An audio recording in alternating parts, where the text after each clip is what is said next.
it's at 0 viewers, but it should go up. For the engineering student panel, we already had like a few questions when we got there, and we definitely got like above 20 people at one point.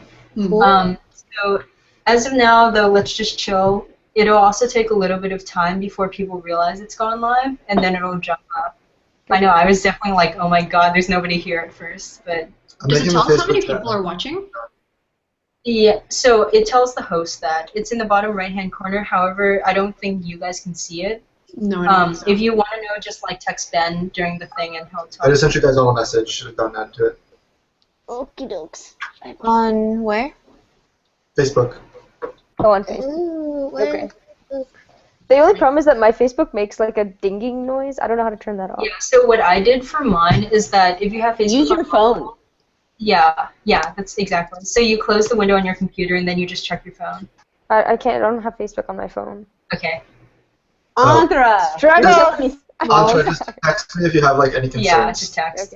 Okay, cool. Okay, where is everyone? For heaven's sake. Don't shut. You go to your thing. Okay. Yeah, no, I mean... you can go. Okay. Do you also want to close Facebook on yours? Yeah. Whoops, I have a Facebook open. LOL. I heard my own ring. So I think what we'll do first is we'll just do introductions, then we'll explain how the format works. Does that sound okay? Yeah, and you know what to do, right? Yeah.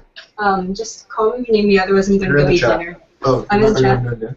What's Monday? It's Monday. Yeah.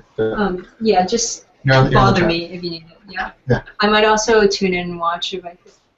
Or I might come and be like, hi. And then bye. Still at 0. Whoa, do you want me to the mirror is really weird behind you, Ben. Oh, yeah, that's strange. It's interesting that there's 0 viewers. Maybe you should go check your messages. That's pretty funny. Okay, I'll check. Just your email.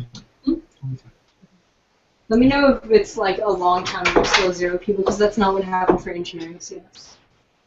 Cool. You can go try to join. Okay, we'll have each other. See. So, how's it going? Lucky. I need to do the prom set. Oh, I need to finish it. I need to start it. When's it due? Tomorrow. Tomorrow morning. It's only 5 I'm pages. so proud of you. Hashtag Regents Scholar. Woo! Yeah. It's okay. I have like stuff for midterm tomorrow. Like. Oh, we're so great. Cool. I'm like, to ride the YOLO van, to not ride the YOLO van. Struggle bus. So. Why is it a struggle bus for you, though? Aaron, you don't have to leave. Literally. What? No, the struggle bus. The struggle Aaron is bus's like name was poster child. TEDx. So I'm just gonna make everyone look at Aaron. Oh, 'cause Aaron's poster we're child. presenting to everyone. Oh, hello. I see 1 viewer. Oh, 0 viewers. Well, I'm presenting to everyone. Oh, never mind. Oh. Maybe we'll get started. Maybe they're coming on Berkeley time. Do they even know what Berkeley time is yet? Also Maybe. true. Maybe they've done their research. That's why they're Regent scholars. They know what Berkeley time is Oh, already. we have 1 viewer. Yay! Okay. We're just gonna wait a little bit until we have some more people here, and then we'll get started shortly. Do we get to see them or no? No. No. So we're talking. Oh, okay. Because 20 of Oh, them, but there's they no can way the see internet us. can handle that. Oh, now we're back at 0 viewers. Also, can they hear us when we're talking while they're there? Yeah. Oh. Yeah. So be careful. I hate Berkeley. Lucky was kidding, everyone. Lucky was kidding. Oh wait, no, I like Berkeley. Lucky. Just in That's case. terrible. Oh, man. Oh. That's not a question. Great. Awesome. Cool. So yeah, we're just gonna get started in a couple more minutes when we get a couple more Oh, viewers. someone said we definitely know what Berkeley time is. Yes, we can all see that. I can also select the question, and now we're answering it. and then when we're done answering the question, we'll say we're done. I Well, wish we had this when I was a potential person coming here. yeah. Oh, that's so cool.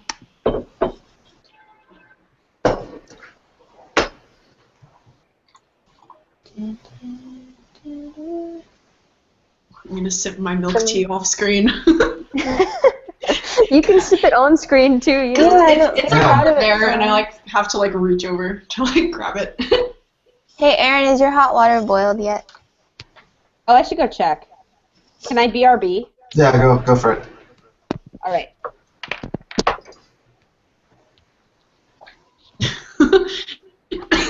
Someone should play some elevator music right now. Wait, where's that from? Maybe Aaron's apartment? I think Aaron's That- place. I think it's Aaron. We're all just gonna blame it on Aaron.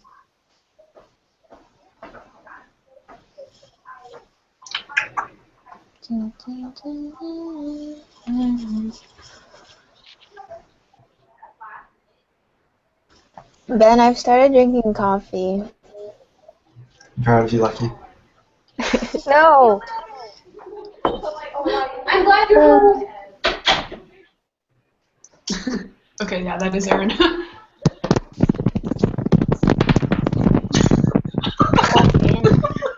Oh. I'm back. I'm back. Yes, you are. Hey guys, I have something to say to y'all. Just, you know. Aw. That's a nice cup.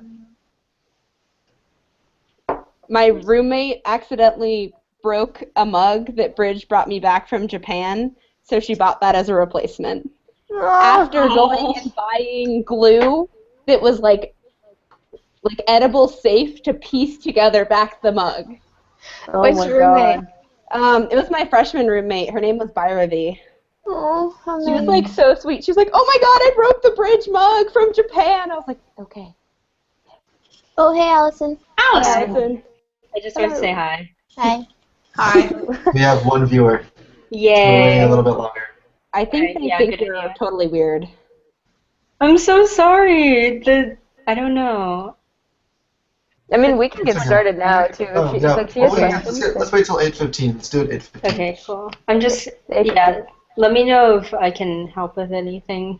Or I can just, like, leave if you want me to. Are you That's thinking fine, too. pre-health, pre-pharmacy, pre-dental, pre-med? No. Unfortunately, no. Also, I want to see how it looks to people besides the host. This is really interesting. Hey, guys, look what I got. Let me see. What did you get? Oh. Oh my god! No! It's to wake up my roommate in the mornings. I wasn't expecting Best that. alarm. It's so great. Yeah, whereas you can just take one of those and just like clunk her on the head. Yeah, and you like bang them together at the Japanese game shows, and they make really loud noises. Sometimes when I sleep in, David's cello wakes me up next door. Wait, really? But it's actually a pleasant alarm clock, unless he's playing a song with a shit ton of dissonance. Does cello have that? I feel like it's always such a mellow sound. It can be weird. No, he plays some stuff that I'm like, I'm sure that's really complicated, but my ears can't handle. Sounds like cello rap. He Bebop plays that early in the cello. morning? It's not that early. It's only if I'm sleeping in. Oh. Do you guys want me to send out, like, post something or send out an email about the life sciences panel? Well, we just dropped to 0 viewers, so maybe, yeah. Oh, no, we're back at 1. We're back at 1. Post on I the think Facebook group? it's just like Wi-Fi. That's really weird. Yeah, the engineering one had a lot more, but okay. Do you want me to post? Because the Facebook group has some people who didn't receive the scholarship, but I think, Oh, yeah. is that okay? Yeah, just post it. If they have questions about Yeah. anything, they can just come. I don't care. Okay, yeah, me neither. Let me do that. I have chamomile tea. I'm happy. Hey, if nothing else, we get to hang out. Yeah. Yay! Like, it's not like we don't see, like, figuratively. Lucky and Tara, like, every Monday, Wednesday, Friday. Exactly. We see too much of you, Ben. Go away. It's like I Ben, see I Lucky see you every day. I know. That's great. I haven't seen Aaron in a while, though. Yeah. Wait, Aaron, you were just downstairs. Did you like run up after I saw you? Yeah, pretty much. Florence Lucky. came by and that was like my alarm clock. I was like, wait, Florence, you're on the life science panel. And she's like, yeah. And we're like, okay, let's go hang out right now. Oh yeah.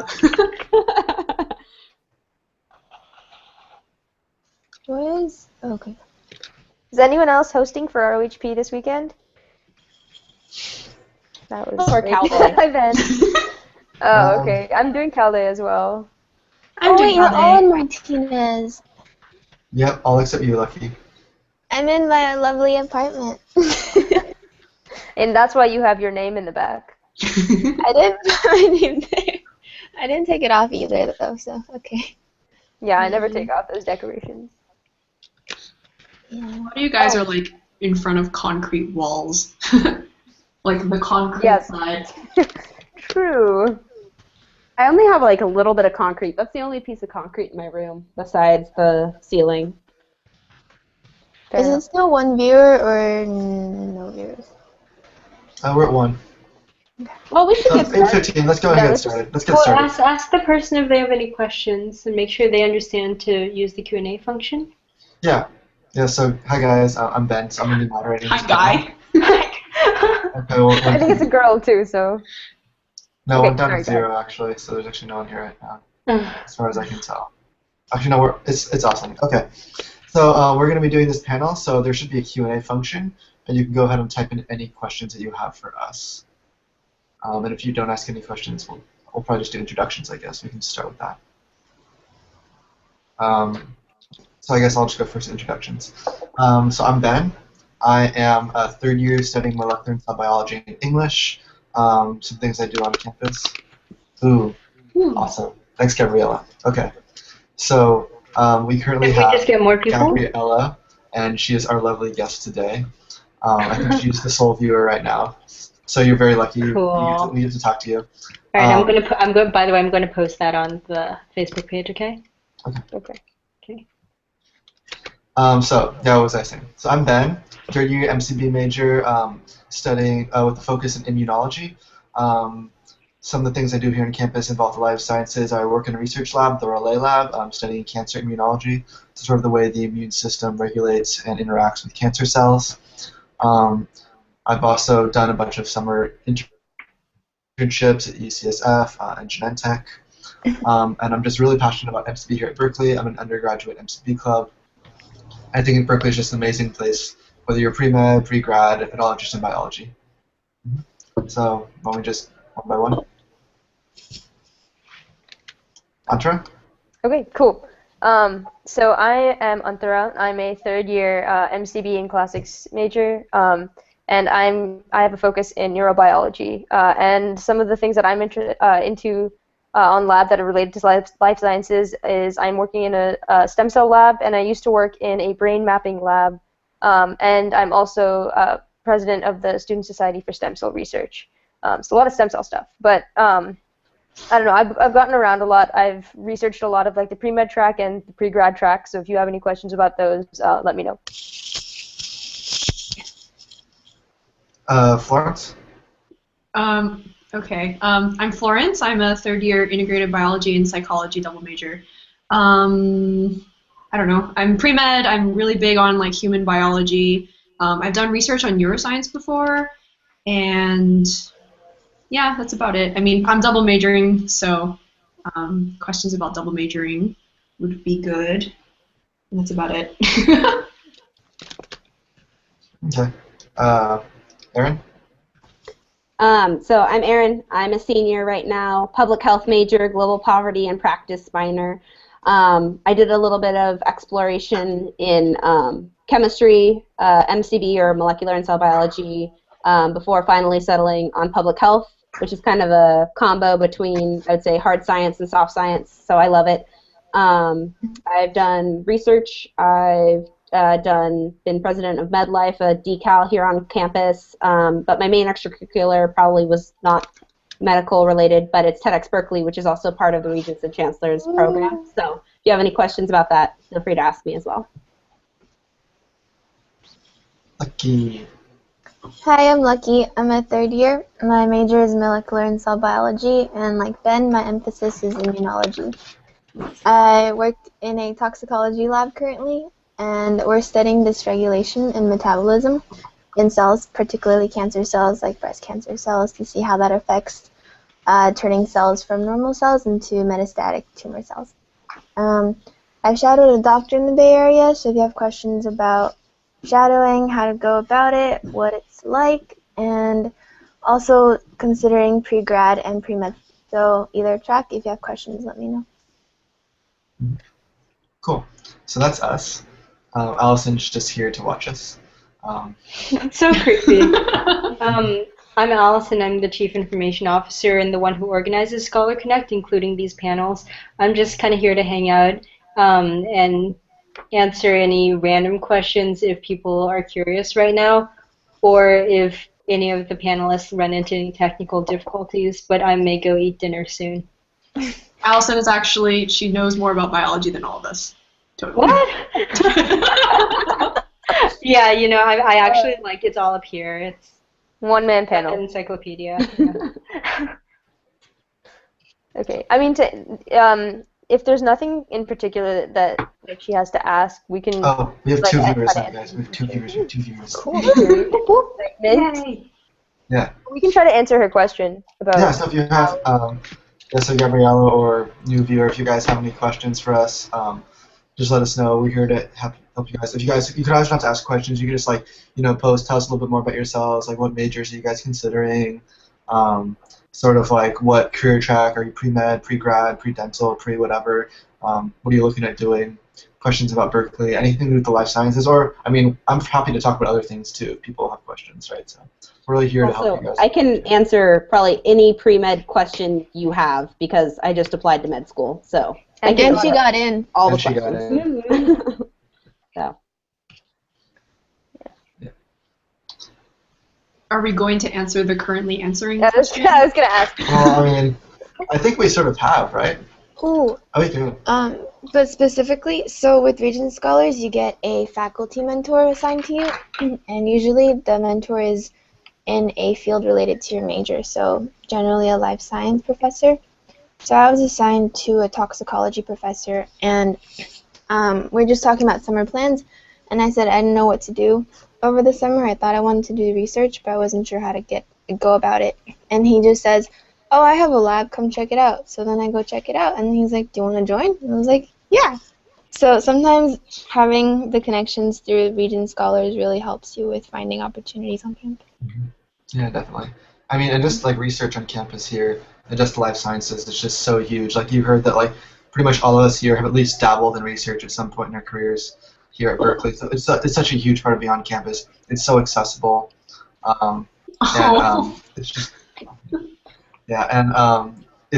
it's one of the parts I love about being a life sciences major at Berkeley is the connection you get to sort of this world-class, cutting-edge research. I mean, with people who really know what they're doing, who are at the forefront of their fields, who are like Nobel laureates, like HHMI investigators, like really like hardcore people. So yeah, I love talking about research at Berkeley. So don't let me get started. You usually get the labs that you want because you get priority registration. So that's always a good thing. Oh yeah, for like the Gen Chem classes. Yeah, and I mean, Regents also gives you like a test bank, and like you can form study groups, and we have like an academic committee that like hosts study sessions and things. So there are a ton of different avenues for you to get help if you need help in classes and stuff. Which I mean, in like a 300-person lecture, or 500-person, or 1,000-person lecture, which you will have in the life sciences here, like it can be super helpful. Also, just going to class. I think she's counting Chem 1A that there were 3 sections of. Oh, right, true. But yeah, the thing is, like, if you go to office hours, I know a lot of people worry about large classes here at Berkeley, but if you go to office hours, I've had classes with 500 people, and I go to office hours, and there's like 3 people there. And it's perfectly possible to have, like, a wonderful, like, conversation with a professor. They'll know your name, they'll, like, write you letters of rec. It's perfectly possible. It requires a little more initiative than maybe at a smaller school, but I think that it's well worth it for the quality of the education you get.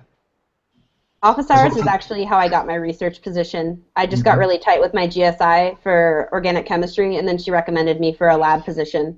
She just asked me, hey, you want to do research? And I was like, yeah, I do. And she's like, I know a postdoc that would like love you. And so that's how that worked out. I actually am probably the odd man out that I don't really like research. I tried it for about a year and a half. Loved my lab, loved the people, just didn't like the bench work. But it was a great experience, and I encourage you to try it. And that's how I figured out I wanted to go the pre-med route rather than the PhD route. So. Yeah, I agree. You I also- actually, I'm sorry. I'm not like Okay. really big on research either. So Erin, you're not alone. I did research sophomore year and then the first semester of this year, junior year. And like it's really cool and it's nice to be part of like kind of something bigger than yourself. But I think that's kind of what solidified me wanting to be pre-med is like I like the clinical aspect more. Like I'm volunteering in San Francisco General Hospital right now, and I really like that. I enjoy it more than research, so. So to answer the question that most of you guys might actually be thinking, a lot of MCB majors or a lot of life sciences people here are pre-med, but there's also a large section that are pre-graduate school, however that graduate school may look. And there's a section of them that are going into industry or considering industry as an option, especially since biotech is taking off now. So like pre-med or pre-grad is not your only option here at Berkeley. So guys, Gabriella actually had a question for us. So let's go ahead and answer that. So the question is, I guess everyone can see it, but so it's about research clubs during your first semester here at Berkeley. Does anyone want to take that? I'm down to take it. Go for it. I'd say that your first semester here at Berkeley is actually the only time that like the best time to start looking for clubs and organizations, especially. I happened to decide that I wanted to try research as soon as I came in because I came in as like molecular cell bio, and I kind of like figured that's exactly what I was going to be doing in the future. So I started looking for research my first semester as soon as I came to Berkeley, and then got it my second semester. And I think that was a great choice for me. I thought it helped me transition to Berkeley much better than I would have if I'd just been sitting in my room trying to like get through my classes. I do think that as soon as you come in, you should sort of like explore but not commit, especially because it's going to be like tough your first semester. So I'd say like freshman year, you should just try to like try everything that you possibly can, and then like maybe later as soon as you feel a bit more comfortable at Berkeley, you can like start really spending time committing to some of those clubs. Yeah, I agree. One of my regrets is not like trying more things my first year, because that's really like you come in and like you don't know anybody or you know very few people, and like every single club just seems really cool. And I think while like you don't want to go overboard, it's good to like try like a bunch of different things your first semester and your first year, because you usually end up finding stuff that you'll stick with for like the rest of your college career. So. It's a really good time to do that. Also, as a freshman, there are a lot of, like, Berkeley is really big, but if you can find a club with people that you really get along with, it's like finding a small group of people that kind of brings Berkeley a little smaller. Otherwise, sometimes it does feel really big. But I joined a club. I tried out for wushu, which is Chinese martial arts, and it's something that I didn't think I would do in college. But it was a lot of fun, and I met people from all different majors, and if I had stuck with just my classes, I may not have met, I don't know, a linguistics major or like an English major. Although Ben's an English major, but the general gist of it. Yeah, RCSA is actually really good for that too, because you meet like every major, every background, every like career path, and like you're already part of that club, that community even before you come to Berkeley. So. That's one of the big things about RCSA that really appealed to me personally. Yeah, I mean, I think just to sort of tack on my story to what's already been said. So, I mean, there's actually one caveat with regard to research first. It can be a little bit hard to get research like your very first semester at Cal, just because like professors like you to take a semester or two, like take at least like one intro class and just gain a little maturity as well, which I think is actually very reasonable. Because like coming in, I had no idea what research was. I never would have been able to like, if you would they'd throw them in the lab, I would have been like weirded out. It would not have been like a fun experience. So I mean, maybe wait one semester or two for that. But in terms of clubs, I wholeheartedly agree with what Florence was saying, that you really want to sort of join things, because I mean, at a big university like Berkeley, joining clubs, joining organizations is how you sort of build your own smaller communities, and that's such a huge part of your freshman experience. Like personally, I got involved in MCB-CDNA, which is an MCB department-sponsored club on campus, and that got me a lot of really good leadership experience. I became involved with the ROHP committee, and I also played in the wind ensemble with Florence. So like, like ROHP and like MCBCDNA are still things I'm doing now, and I'm still gonna hopefully be involved in next year as well. So like the things you start your freshman year really can carry all the way through your college experience. And I think it's really important to really like give yourself the opportunity to like make those kind of connections. I'll just kind of bring a little bit different perspective. I really struggled my first semester here at Berkeley. I came from a really small high school, tiny little town. And so academically, I struggled for the first time in my life the first semester. And so I tried not to overcommit. I did join an RCSA committee, which was the best decision of my life. So apply for RCSA committees. But other than that, I didn't do that much my first semester besides academics and my RCSA committee. I just did some fun stuff like trying a PE class. Something else that's pretty low stress but also kind of outside of your comfort zone are classes called decals. They're student run classes, and they can be serious. They can be, you know, about the chemistry of cooking, or they can be just fun Harry Potter decals, learn how to solve a Rubik's Cube decal.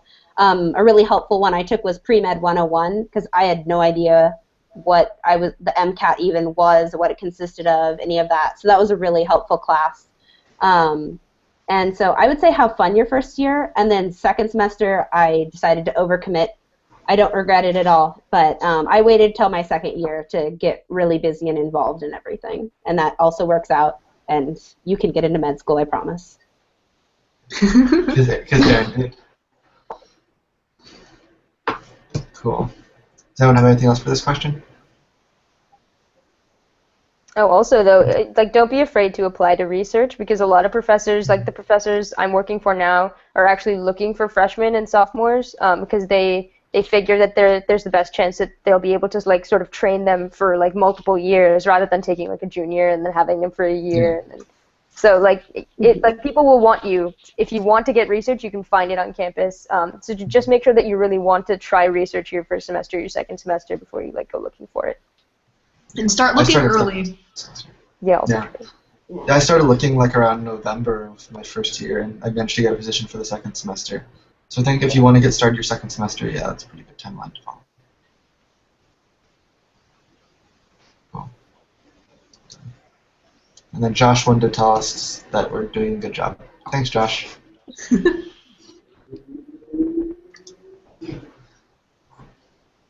Is he still watching? Or can you tell? We have 3 viewers right now. Oh, okay. Awesome.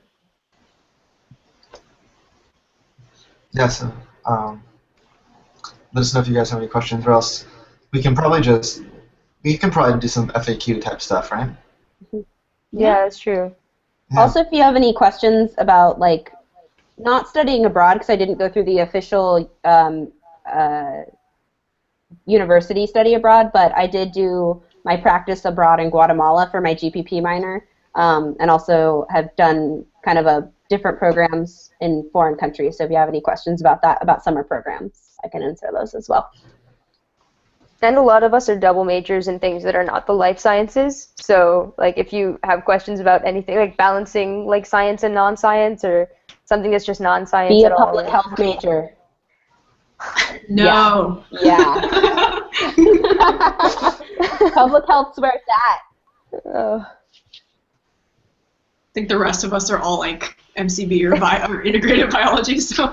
Well, I mean, like, let's think. That's a good question, actually. So, like, say you're just generally interested in the life sciences. Like, make a case for like, let's talk about the different like options available to you, the different majors on campus, and sort of. I mean, I guess we can each talk about what we think they bring. That'll be a fun question. Okay. Do you want to start, Erin? Sure. So I took an interesting path. I came in thinking I wanted to do chemistry, so I ended up taking Chem 4A instead of Chem 1A. That was an interesting experience. It was extremely difficult, and I do not recommend it unless you're positive you want to go into the College of Chemistry and Chemistry. So then I switched over to Chem 3A, which is for life science majors as opposed to chemistry majors.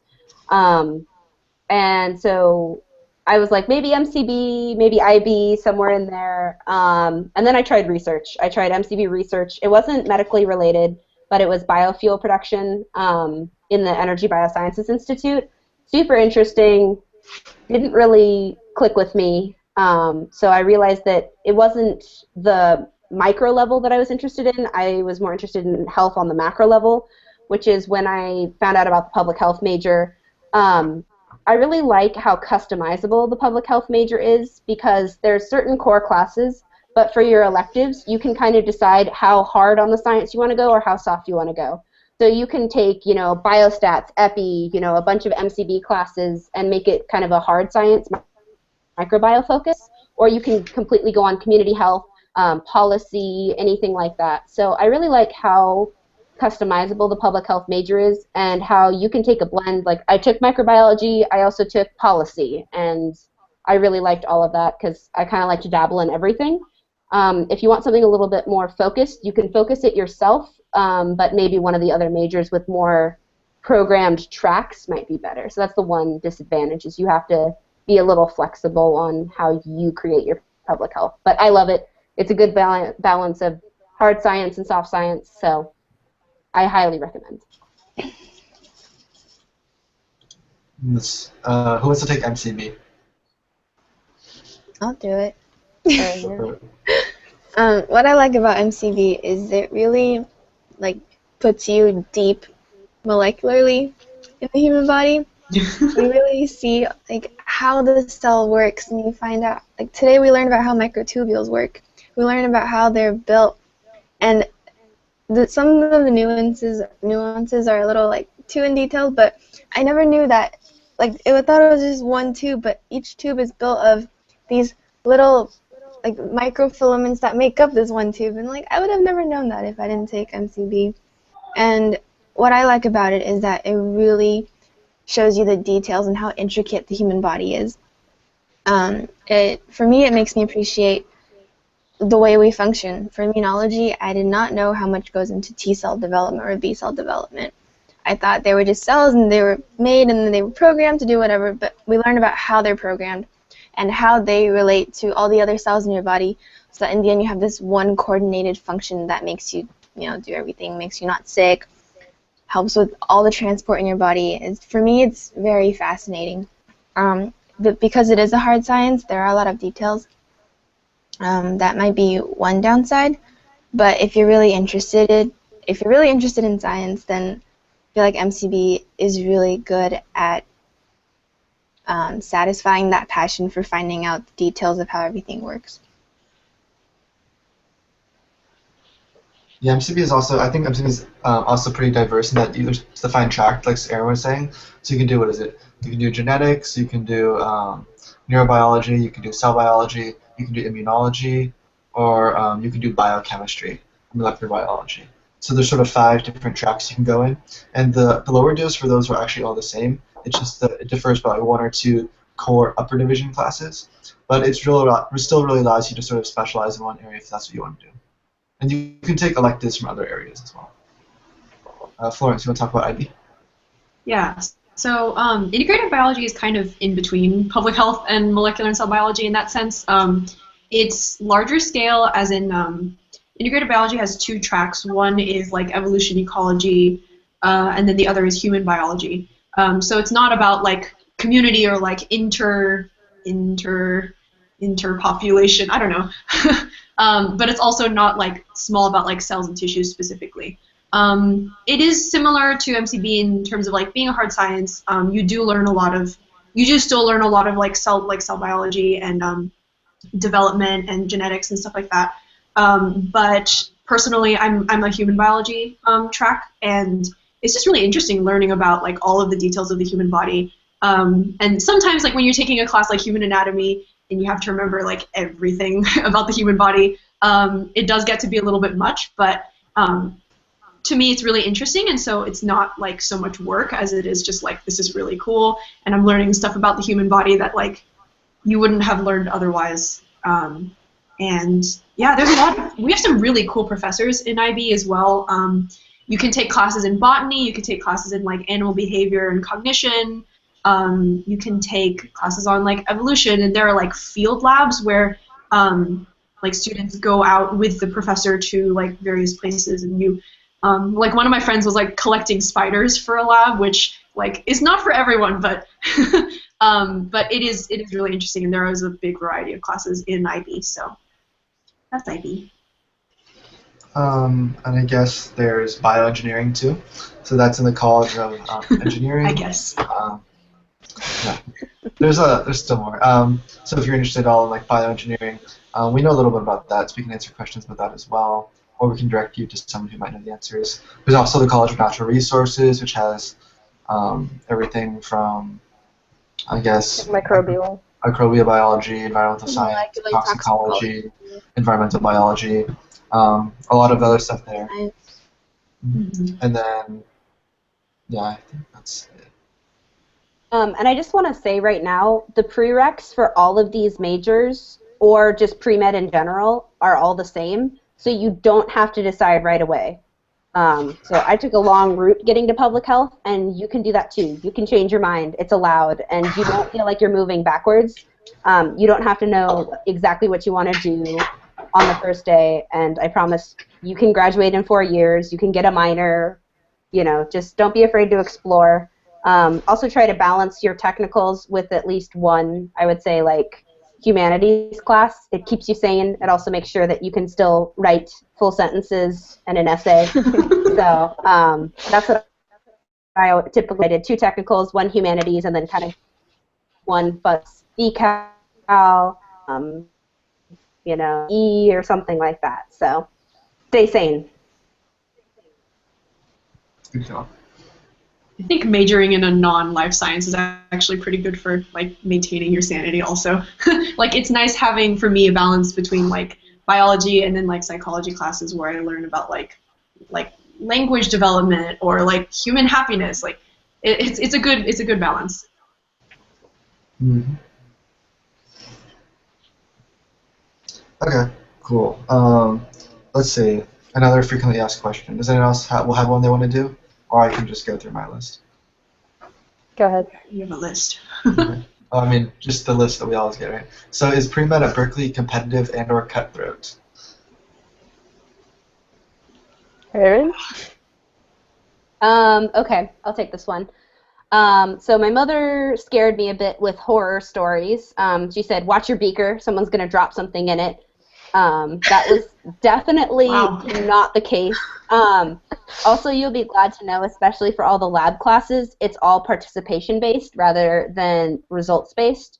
So no one can sabotage you, because basically if your experiment goes wrong, you're just supposed to explain what you think could have gone wrong. So I know that Berkeley's worked a lot of classes out so that they're less competitive and there's less opportunity for that cutthroat.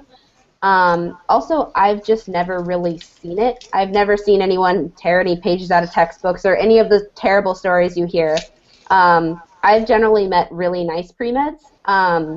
They are competitive and driven people.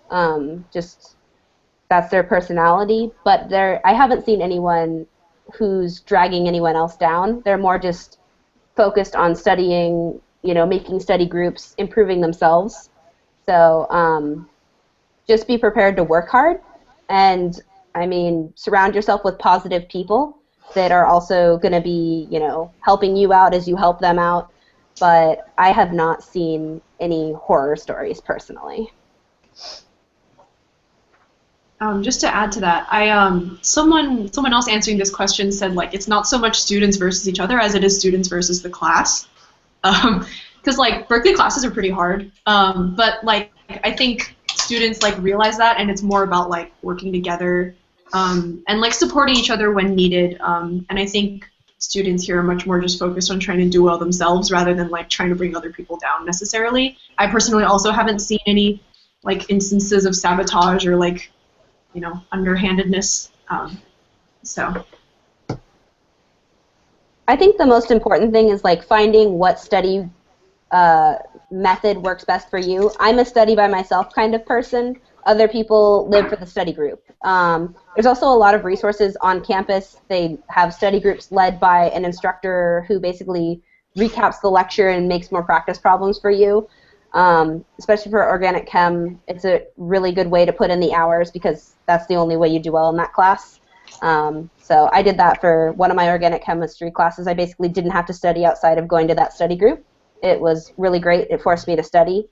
But you just kind of have to figure out what works for you. And then if you do choose to study with other people, just make sure that you're all helping each other out. That's the main thing. So. Yep. I study with Lucky, and it works out pretty well, I think. And I studied with Florence freshman year, too. Yep. Disclaimer: I have not studied with Ben. Why? We should start that, Andra. I mean, we're in the same We should class. have. We were in 132 together. Yeah, we were. Okay, we'll make it happen. Why don't any of you study with me? You're too cool for You're us. too good for us, Aaron. You just said you were a study by yourself kind of person. I am. But also I'm too old. I've taken all your class, well, the prereqs anyway. I think we've all done all the prereqs at this point, right? Yeah. Physics Okay. 8B. Woo! Except for Lucky, okay. Solid. Yeah, some Okay. prereqs you can push into your third or fourth year. I don't recommend pushing it into your fourth year. I'm a third year right now, and I'm taking Physics 8B, which is the second semester of physics for bio majors.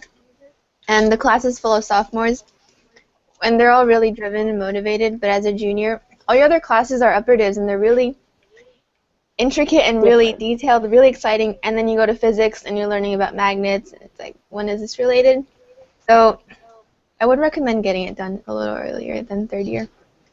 Though some people will be taking like Chem 3 BL, which is the organic chemistry lab, like senior year, or like they push off Bio 1B, which is like one of the general biology classes, just off until senior year 2. It depends. Some people decide to be pre-med halfway through, and then they realize they need to complete all their requirements. So it varies, and it's pretty flexible. And to clarify that, like, if you're pre-med, you have to take a certain set of classes, but if you're not, like, I decided I wasn't pre-med, like, second semester freshman year, and then I realized that I could AP out of, like, Bio 1B and, like, Math 1A or something, so I just got out of all those classes. Lucky. Yeah. No, that's Antra. Yeah, and I took Math 53 instead. That was back when I glad still Ben thought I was pre-med. Yeah, no, taking math for fun, you have to really like math to take it for fun. I don't know. Some of the lower divs are good though. Like I honestly think that Math 53 and 54 for anyone. Once you get above that, like yeah, you have to really like math to take it. I don't know, I took 54 and I was like, I don't like math as much as I thought I did. To clarify, Math 54 is a linear algebra class. It's generally only taken by like engineers and math majors and CS majors. And Antra. Because I'm not gonna take CS, so it was like my substitution for like any CS class, which is great. Yeah, and Oh, it 53 is doesn't multivariable calculus. It doesn't hurt to go out and branch out and try a different class for a different major. You'll find that maybe you'll love it and maybe you won't. I tried computer science my freshman year, did not like it, but at least now I know that I can never be a programmer. Did you take 61A? Yeah. What? I quit after, I took it the summer after freshman year. And then Over the 2 summer weeks too. later, I finished one project. 2 weeks later, I switched into Physics 8A with Annie. That's great. I'll come clean. I had a minor before I even had my major figured out. So I figured out that I loved global poverty, and I signed up for that major like first day of sophomore year, and I was still undeclared for my major, still figuring that out. So it's totally okay to figure out other things that you love and then come to your major. You can still graduate, I promise. It happens. Just make sure you're fulfilling like general requirements with the classes that you're exploring with. That actually seems to be a really common concern. Like, can I graduate in 4 years if I do blah, blah, blah? And I think, like, you can double major and graduate in 4 years. There are people who triple major, which I don't recommend you do unless you're just crazy. But, but yeah, you can double major. Like, Ben and I are double majoring and minoring, and like, it's fine. Yeah. Just double plan. major. That's the main thing, Yeah. is plan your schedule and like know what you're doing all 4 years and which classes you want to take when, and you'll be fine. Also, remember that as a Regent Scholar, you'll have priority registration, so getting into a class will not be an issue. Just make sure you prioritize for Phase 1 the most important classes, and then the classes that you care less about, do Phase 2. Yeah, definitely. Yeah, like I'm double majoring in like two completely unrelated things, so English and like MCB. Like you can tell there's like zero prereq overlap, right? But it's still possible. And I'm throwing on a music minor too, and I'm still gonna graduate in 4 years. I've never taken summer classes, so you can definitely like do it as long as you plan it out well. Okay, other side, I'm double majoring in MCB and what am I saying? And classical civilizations. And the problem with classical civilizations is that it happens to be one of those majors with like 52 units that you have to take to like double major, like 9 upper divs that you have to take. So I'm only going to be able to do those 2 majors. So it's not always possible to do like a double major and have like classes left over. And I have to take classes over the summer. So like if you want to fit it in, you can, but like sometimes it'll take a little effort. Yeah, and then there's like, for me, integrated biology and psychology are related majors, and like their lower divs overlapped a lot. And I think I can take like 8 units my last semester. I'm not sure. I think I might actually need to add a class that I like forgot about. But yeah, it's surprisingly like there's a lot of overlap with those 2 majors, and it's very common to double major in biology and psychology actually. Oh, we have a new question. Oh yeah. Wait, just one more thing. Yeah, the way it worked for me is that like MCB is super lower div heavy, and there's only like 5 upper div classes I had to take, so I could actually like graduate like next semester if I wanted to with just MCB. But English is like it's like 8 upper div classes and like 4 lower divs. So I'm taking a lot of English class right now. But yeah, it just you can make it work. Just plan it out. Have an Excel sheet, and like you're gonna take all your schedules and stuff. And color code it. It helps. Yeah. Hey, thanks. So sweet. Oh, inspirational. Yeah. Don't worry, you'll be inspirational in like a year or so. Trust me. Not that You're already. Also not that you are. That's true. That's true. Okay. Took me 4 years to get here. All right, let's answer this study abroad question. So Yeah. I know Aaron's actually gone abroad. I haven't gone abroad yet, but I have everything planned to go abroad. Aaron, do you want to go first? Okay, so I didn't do during the year study abroad. I did multiple summers of going abroad. So one summer I went to Peru for 6 weeks, did a Spanish and medicine program that I could have gotten credit through, I think, the University of Texas. I chose not to just because I didn't want to have to worry about grades. So I was in Cusco, Peru for 6 weeks. It was a shadowing program, Spanish language program. I got to meet other kids from all around the world, mostly in the U.S., but it was really awesome. And then the second time I went abroad was for 6 weeks in Guatemala with the Global Poverty and Practice minor. So basically, as part of the minor, we have to go do a practice experience in an impoverished area. It can be in the U.S. or it can be abroad. So I wanted to work on my Spanish skills, as also wanted to volunteer in like a health setting. So I was volunteering in a free government-run clinic for 6 weeks in Guatemala. It was really great, super awesome experience. I lived with a host family both times. I cannot stress enough, live with a host family if possible, because 1, you get more chance to practice your language skills. 2, they take care of you and like give recommendations to you. And 3, you just know a safe place, like at all times. There's someone there to take care of you. Only downside is a little bit less freedom, and you have to like be considerate to them. But so I did summer programs. I love Berkeley a lot, and also my extracurricular TEDx Berkeley didn't really allow for me to just go away for 6 months. I had to be in Berkeley. So my junior and senior year, it wasn't really an option for me. But I would say probably either sophomore or junior year would be ideal. And also depends on what you want to do when you study abroad. If you're not doing summer programs, you need to make sure that your credits are going to line up. So either plan on doing just a semester of GEs over there, because sometimes the life science prerequisites or classes won't line up with Berkeley when you get back. So just make sure everything counts for credit.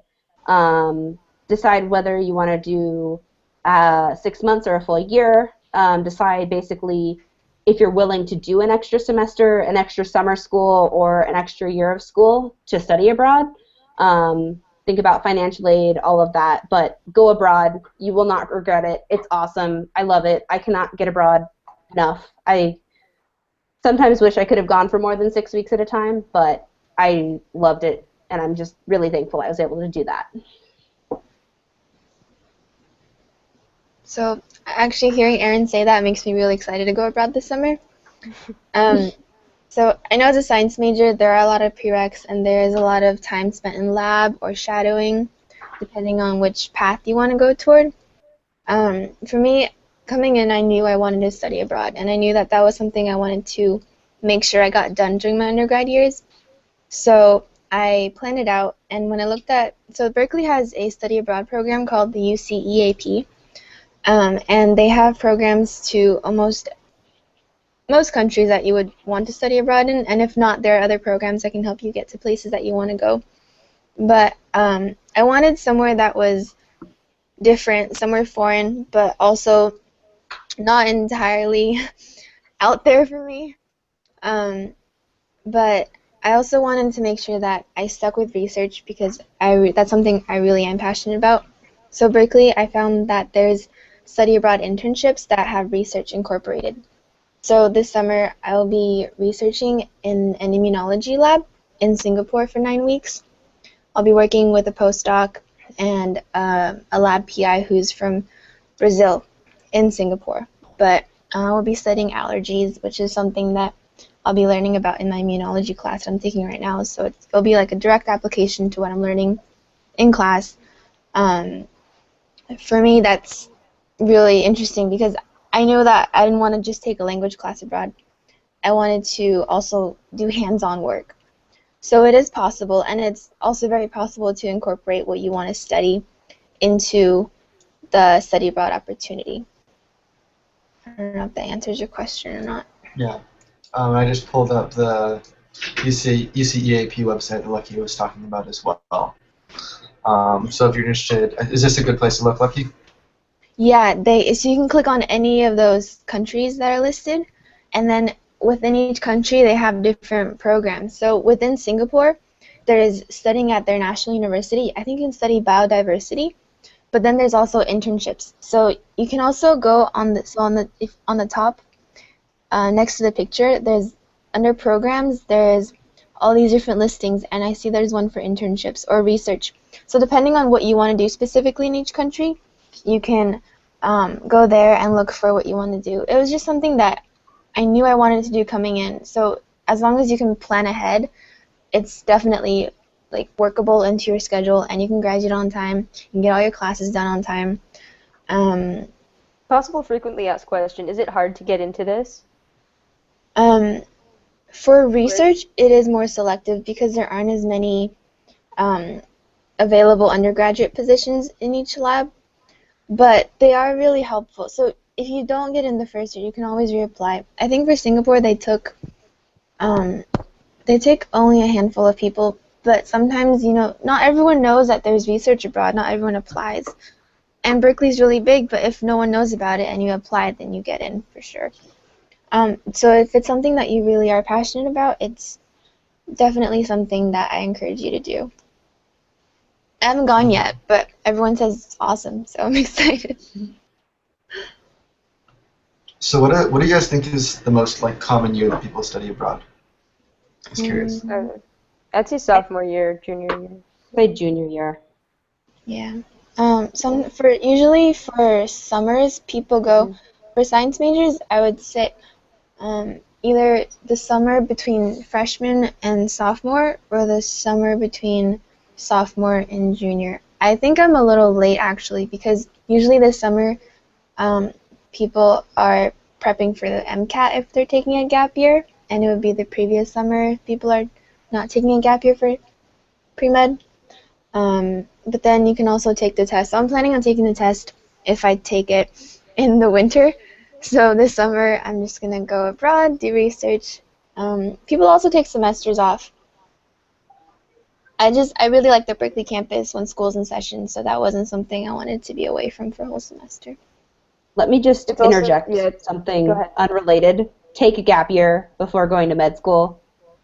I know that I didn't, so this sounds a little bit hypocritical, but you will thank me later. Applying while you're in senior year, rushing to take the MCAT, all of that, just take your time, take a gap year, do something, an internship, whatever. I know you're all thinking about just getting into college and adjusting to that, but before med school, take a gap year. I promise it will help.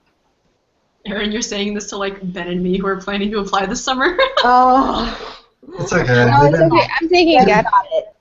But it's a little bit rough. So get your secondaries done as soon as possible. Also, you don't have to decide right away if you want to do pre-med, pre-grad, or pre-bioindustry, or pre-pharmacy. Like when I came in, I thought I wanted to be a doctor, and then I took a pre-health class that introduced me to pharmacy, and I was like, ooh, pharmacy is interesting. And then I took OChem, and I realized I can't do pharmacy. So it's okay to take a while to decide, because in the end, you're still, I mean, we're still growing, right? We're still trying to figure out what we want to do with our lives, and We're done. We're done. we're done growing. This is it. But Yep. That's just you, Lucky. That's As just good you. as it gets. fine, I'm still young and I'm still growing.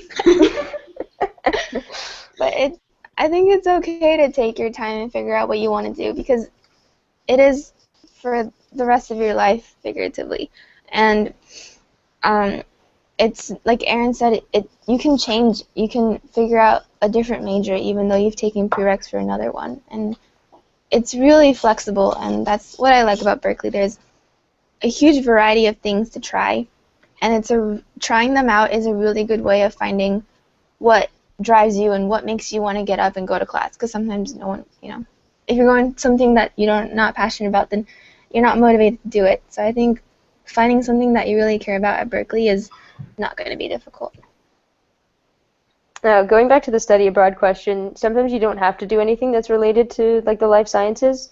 I didn't want to go abroad during the semester just because they don't have very good life science classes over the semester in any place that I was looking at. And I figured that like it's best to just do all my hardcore classes during the semester and then go abroad somewhere over the summer. The one problem that I had was I was already in a lab and they wouldn't let me go for long periods of time usually, and I fixed that by like switching labs at the right time, and then it wasn't on purpose.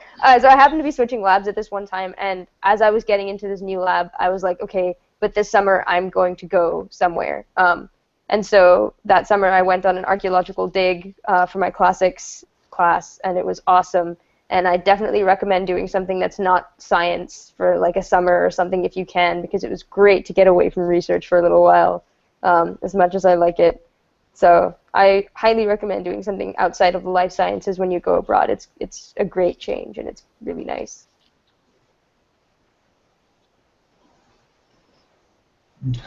I think we exhausted the study abroad topic. Okay. Yay. Other frequently asked questions. We're answering that. No, I was just getting it down. I was marking it out of the way. Let's see. I don't have any other questions right now. Can you guys think of anything? Or else I'll just go scroll through the Scholar Connect page and so on. Yeah, you can go ahead and do that. I don't know if anyone's interested in stem cells. You should join the Student Society for Stem Cell Research. Super awesome. And not just you to go away, but there's like a really good PBS is airing like a documentary right now. It's the Ken Burns presents Cancer, the Emperor of All Maladies. Oh my God, yeah. Yeah, and like I don't know if we get that in here. I wanted to watch that. It's like airing Monday, Tuesday, Wednesday. And it's like because it's a book by like Siddharth Mukherjee. He's like this MD PhD guy, and it's like really good. It won like the Pulitzer Prize for nonfiction. Oh yeah, I have it here. I'm reading it right now. That's so funny. But yeah, no, it's a good. Oh, that's crazy. Book buddy. It's a good word. Yeah, no, yeah. Whoa, it's a good book. It's long. It's a really good book. It's a really good book. Really good treatment of cancer if you're all interested. Yeah. Anyway, so that documentary show you said, if you guys want to go watch something after this. Yes. Yeah. Midterms. Let's go watch midterms. Yeah, me and Antar both took a cancer class last semester. That was really cool. So it's just an upper div MCB elective. It's like not every class is like Berkeley has nice that they offer a diversity of upper div classes. You can take things that are really like specialized, like like I was going to take, there's like a class on virology or like a class on bacterial pathogenesis, or there's a lot of really specific upper dip classes. You can also take graduate classes if you're interested.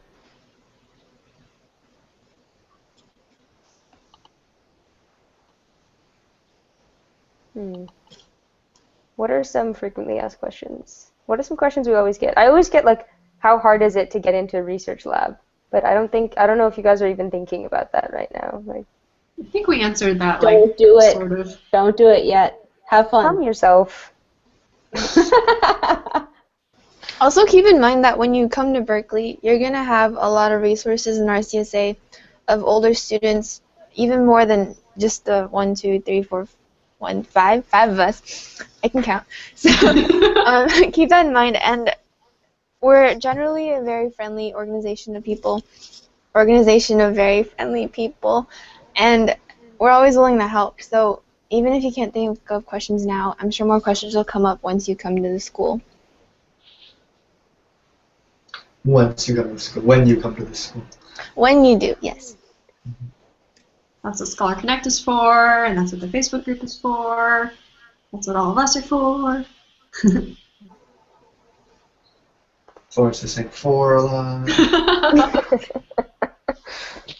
Well, I have a Spanish test tomorrow that I have not yet studied for, so I'm probably going to peace out unless you have any specific Erin questions, which are totally okay. If you do, please say them.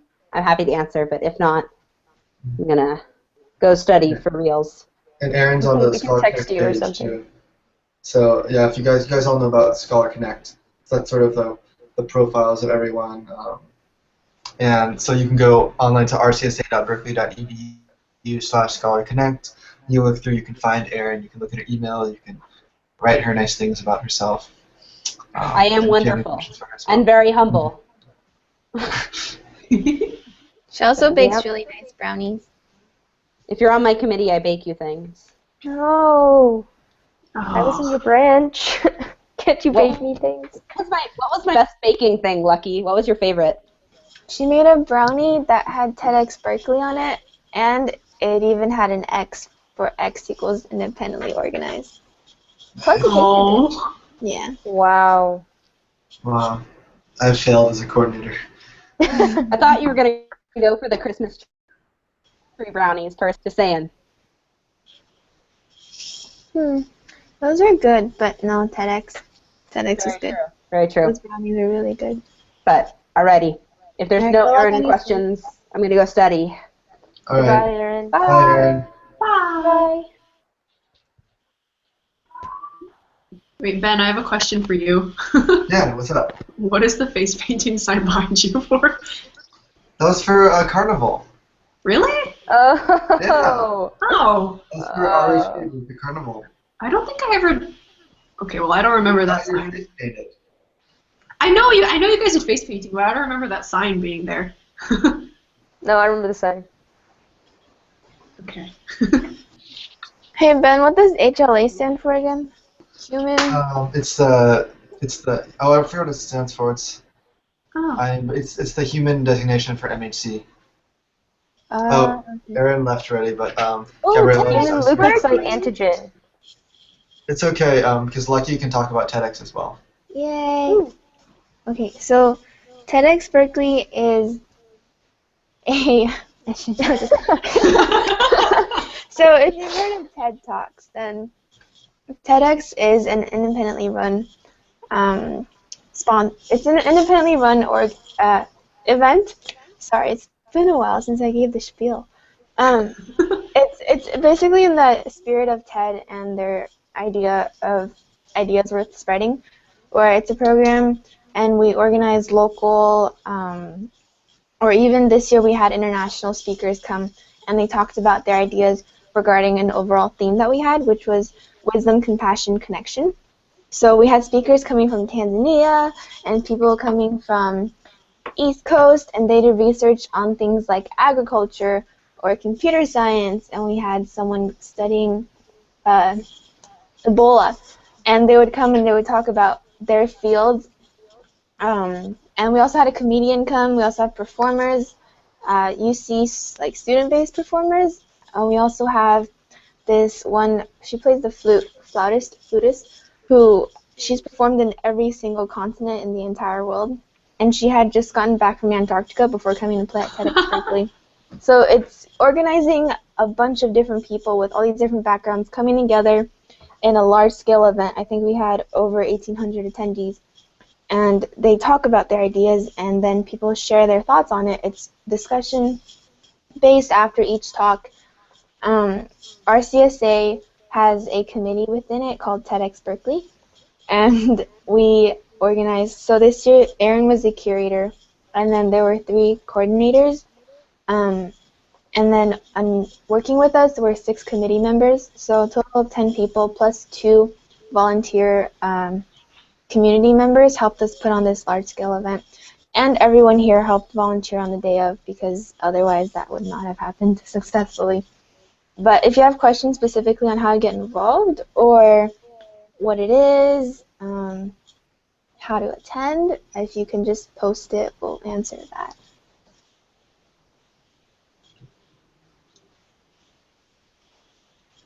Or not, it's fine too. Yeah, so like Lucky mentioned that she's on the she's coordinator for the TEDx committee. So like the way RCSA works is that if you when you get the scholarship, you're automatically part of RCSA, but you can choose to be as involved as you want to be. One way to become more involved in RCSA is to join a committee, be part of the leadership team. So RCSA has a number of different branches and different committees, and committee members work under the direction of upperclassmen who are chords, put on a variety of events for both the Berkeley community and other RCSA groups. Yeah, and so that's just another way to sort of like make Berkeley as a big school a bit smaller. Personally, I got involved with the ROHP committee, so I helped run the Regents Overnight Host Program. I don't know if any of you guys had the chance to come or signed up to come, but it's been a lot of fun for me and it's given me a lot of like it's nice to have like a group that you do that has nothing to do with any of your majors, where it's just like hanging out with really cool people and putting on an event like you really believe in. So I love ROHP. So that's sort of my plug for RCSA committees. If you want to know more about TEDx Berkeley, our website is www.tedxberkeley.org, and pretty much all the information is on there, including videos of our this year's speakers. They've been uploaded, so if you want to check any of them out, they're online. Mm-hmm. So what classes did you guys take freshman year? Oh, so many prereqs. I guess I can start. I just took all the typical prereqs that a bio major takes. I took like general chemistry, Chem 1A, and then I took the Math 1 series, and I took classes for reading composition requirement, which is basically just like English or college writing classes and fun classes and stuff like that. Actually, I had a really like unit-heavy freshman year. I'm not sure why I did that, but it worked out pretty well for me. I took 18 units my first semester. Isn't that because we both did that? Yeah, I think so. We talked each other into it. And then I took 19 units the next semester, so I didn't learn my lesson. But no, I did pretty well, so it was okay. I mean, to answer the question that I think she's posted just now, like RCSA does help you get involved with like not necessarily like other clubs, but other committees. TEDx is sort of like a very broad branching organization, and TEDx Berkeley is just like a smaller like group that works with that. I'm not sure how much, but actually, like, Lucky, you guys work a lot with like representatives from sort of a more external like organization, right? Like Jennifer and all of those are from like they're representatives of something outside, obviously, of RCSA. A lot of other committees, there's like an entire external branch that works with groups like the scholarship office on campus and like other groups on campus or off campus. But I would say that if you want to know how to join just random clubs and organizations on campus, there's a day where a lot of the clubs just like go outside and table on campus, so you can just walk around and literally every step will be an entirely new organization that you can see. And then you can also just walk on Sproul on a normal day, and people will flyer you to try to get to try to get you to go to their organization's meetings. So there's really, like, honestly, joining a club is usually just going to one of their, like, weekly, bi-weekly, like, once a month meetings. And it doesn't usually mean much more than that. And there'll always be, like, ways for you to find out. I think even Berkeley has a website. I think it's called callink.berkeley.edu. And if you go onto there after you've SIR'd, you can, they'll just have, like, a whole list of all of the clubs and organizations that are on campus. Sometimes I think they're organized by sort of what genre they're in. So, like, some are, like, academic and some are more social, and then, like, there are some that are athletic and stuff like that. So you can go look up some of their descriptions there. I think some of them have like, rosters, stuff like that. So there are lots of resources to find out where clubs are, how they are. The best one is also just to talk to people. Like, if you talk to random people, you can find out what clubs they're in and go through that. Yeah, so the TLDRs, I would say, is like SIR to Cal, like go to Calapalooza, which is the big thing Antra is talking about, all the clubs are. Just sign up for a couple mailing lists of things that you might be interested in.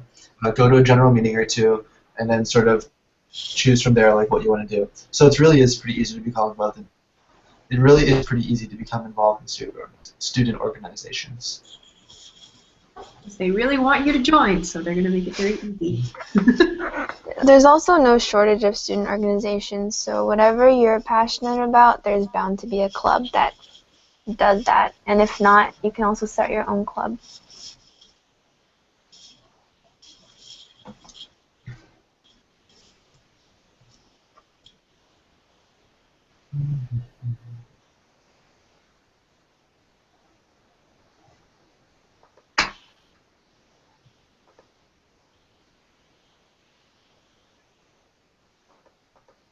Do we have any more FAQs?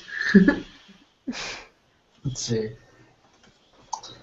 I mean, until then, like, Lucky, what classes did you take freshman year? Ooh. I took general chemistry, English, the basic I took a comparative literature class first semester, and then took the second semester. The second semester one, we studied furniture in French literature. That was, I think, the most interesting class I've ever taken. What? We analyzed furniture? We analyzed furniture, and what that says about what is the author trying to convey by the curtains by the windows, and the color of the curtains and the material of the curtains. I thought it would be really boring, but it's actually really fascinating. Yeah. And then I took. Actually, what else did I take? I don't know if I remember. I took a decal pre-health that showed me the general factors for each pre-health, like pre-dentistry, pre-pharmacy. Ooh. Yeah. New questions. Yep. I actually have to dip out before this happens, but Okay. Awesome. Okay. yeah. So Yeah. I'm on Scholar Connect also, so if you have any specific questions about study abroad, TEDx Berkeley, research, and shadowing doctors, just email me. Cool. Thanks, Lucky. See ya. No problem. Bye. Bye. I'll text you about the prompt set. Yes. Bye. Good luck. Okay, cool. I think that leaves all of the double majors. So actually, the next question is seems like it'll be a little easier to answer. Yeah, let's do. So Yana had a question about sort of majoring and minoring. So does anyone else want to take that? Not hard as long as you plan. Yeah. Yeah. So I mentioned this a little earlier, but just as long as you create a 4-year plan, know what you want to do going in, or even if you don't, you can still you still have time in your first or second year to, if you decide that you want to add on a major or you want to add a minor, there's still plenty of time for you to change and decide for yourself. Let's see. As for the specific classes that for chemical biology and computer science, you would probably be best off going to those specific the department websites for those subjects, and they usually have recommended schedules and when you should take those classes, and in what order. But yeah, all three of us here are double majors. So it's not, I don't want to say it's not easy, but like, or it's not like impossible. It's very possible, yeah. Yeah, there we go. I know a little bit about College of Chem because I took organic chemistry for chem majors at one point. So I had a lot of friends, and actually a lot of people in there were also were doing CS minors or CS doubles. That was pretty common because the College of Chem does require that you take a fairly you're able to take the rigor for CS you have to take I think you have to take Math 53 and Math 54, which is multivariable linear algebra, and you take those already for College of Chemistry. So there's some of that will overlap. For chemical biology, you need to make sure you take the general chemistry, Chem 4A, Chem 4B, and then you take organic chemistry. Then there's a lot of operative classes, and then the CS minor. I imagine the information for that, like Francis said, is all on the website as well. But it is, I'd say it is possible. Cool. So then Saul had a question about how cutthroat science is at Berkeley, which we addressed a little bit earlier, but I'm happy to go over it again. So, yeah. Did either of you guys want to start? I mean, okay. I mean, I guess I'd say it's not cutthroat in the sense that in the movies they'll have sabotage plots and stuff. I don't know, that kind of stuff just doesn't happen. I don't know if it happens at other colleges, but not at Berkeley, as far as we've seen. And I think all of us agree on that. But what does happen is, I think Florence said it's you versus the class, but it's more like you versus the curve. If you have curves in your bio classes, which you probably will, it's more like you want to do better than, or you want to do better than most of the class. And to some extent, that's going to be sort of a cutthroat environment, but it sort of ends up being more like you and a few other people, or a study group that you're in, sort of help each other to do better. So it's kind of like you versus the rest of the class. And it's obviously not, it's not a small enough environment that you feel in direct competition with anyone around you.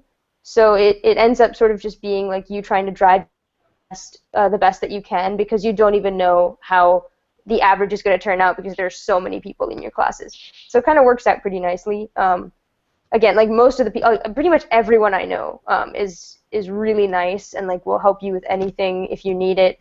And there are a lot of platforms like Piazza and even Facebook where for classes they'll have places where you can post questions, or your friends can post questions, or anyone in the class can ask whatever they need, and someone will always answer.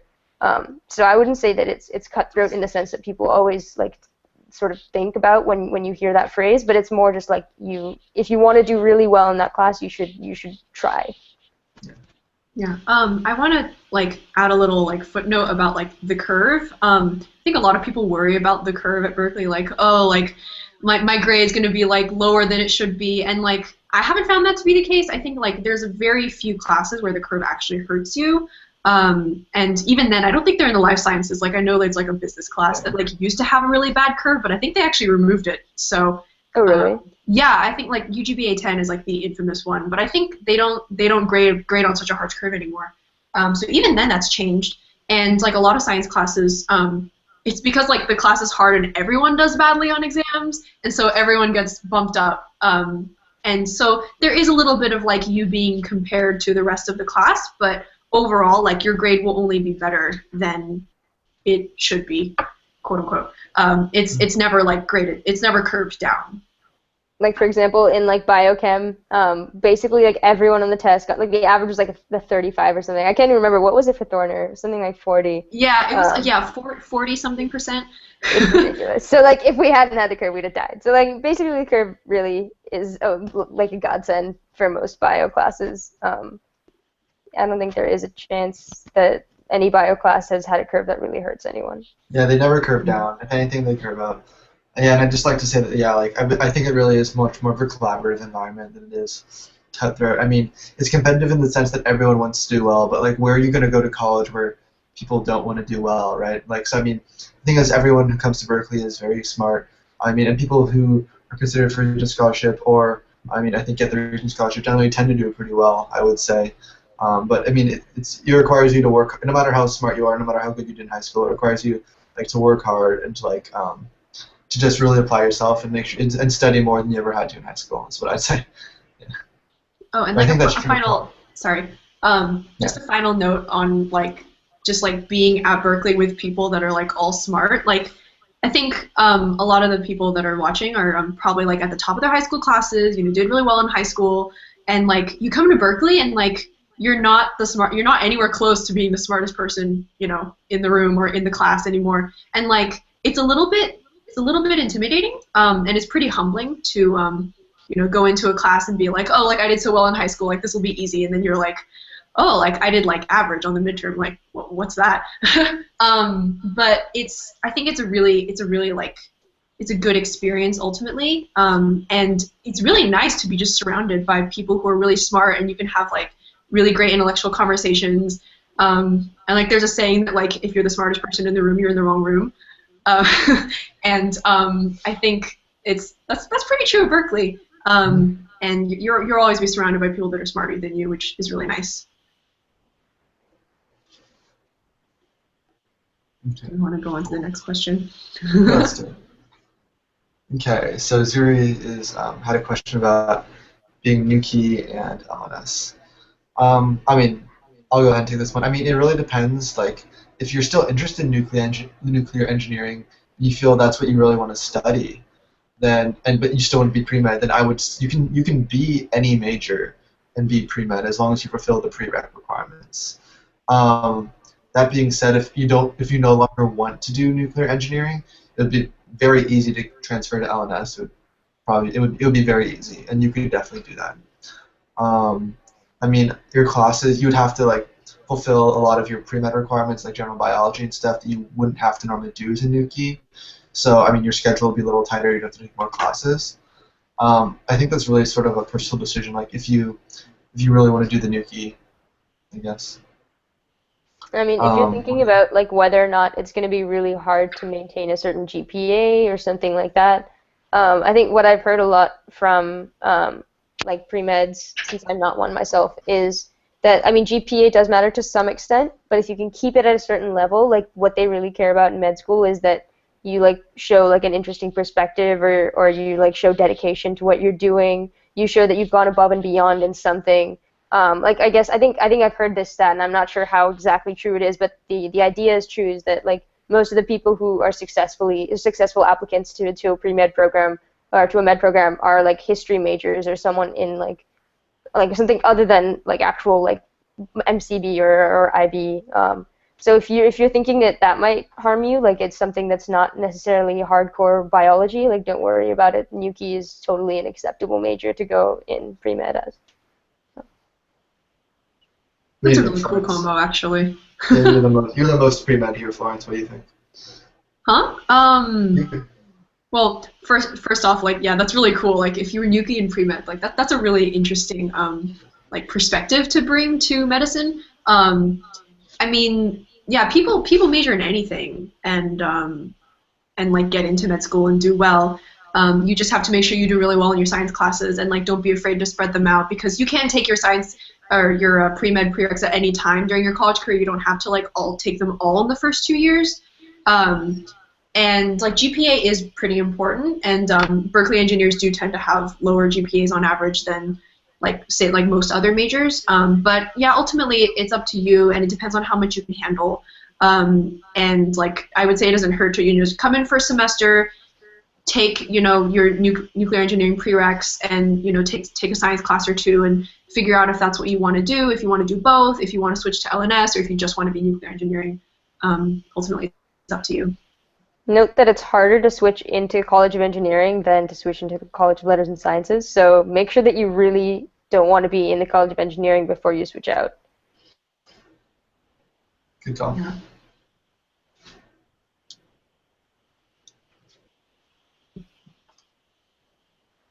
If you guys have any follow-up questions on any of the stuff that we've already answered, or you think that we missed something that you were trying to get, feel free to like elaborate on that. We won't be offended. No, we'll be very offended. Secretly. We'll come stalk you if you come to Berkeley.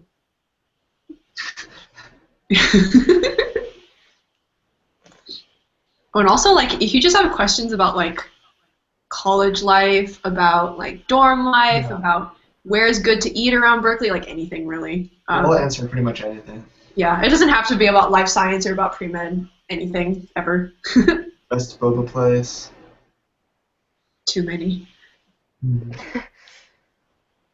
Case in point.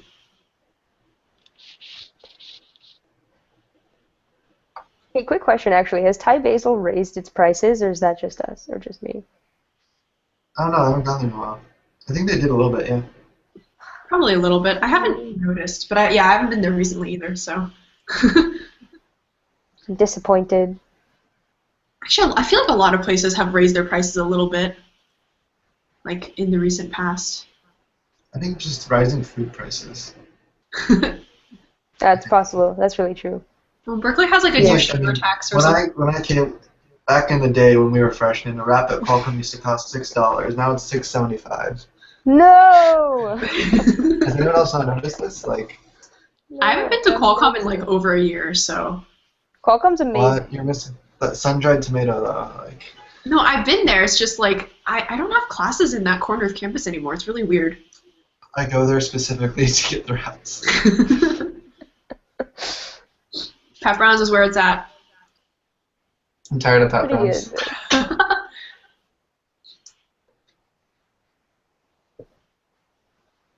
Oh, question. Hmm. Oh. Okay. So yeah. Florence, you want to start this one? Sure. So, pre-med requirements, it's not a major. People ask me all the time, like, oh, like, are you majoring in pre-med? And I'm like, no, that's not a major option. But it's basically just some more class. Like, you have to take like 1 year of general chemistry, 1 year of organic chemistry, 1 year bio, 1 year physics, 1 year English. But like again, you can major in something completely unrelated. Like Ben is double majoring in English too, and like that's totally not related to pre-med. But you can still fulfill all the requirements for that. So, yeah, totally possible.